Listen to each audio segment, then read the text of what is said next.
शंभूराजांसारखं कठीण बालपण कदाचित इतिहासात दुसऱ्या कोणत्याही युवराजाच्या नशिबी आलं नसेल. वयाच्या अवघ्या दुसऱ्या वर्षी म्हणजे आई काय आहे हे नुकतंच कळायला लागतं तेव्हाच आईचं छत्र डोक्यावरून हरपलं. आणि अशा या कठीण काळात वडील म्हणजे खुद्द छत्रपती शिवाजी महाराज स्वराज्यासाठी रणांगणावर आपलं कर्तव्य निभावत होते.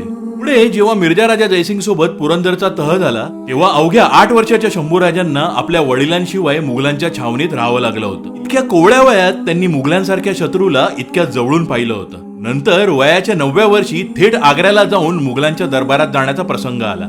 पुढे जेव्हा औरंगजेबाने कैद केलं तेव्हा मिठाईच्या पेटाऱ्यातून निसटताना त्या कोवळ्या मनात कितीतरी वादळं उठली असतील.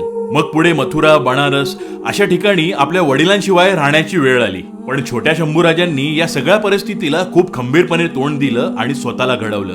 ते म्हणतात ना, hard times create strong men and strong main create good times. मग ह्या शंभूराजांनी त्या मुघलांना पुढे सळो की पळो करून सोडलं. अशा या लाखात एक असलेल्या छत्रपती संभाजी महाराजांना मानाचा मुजरा.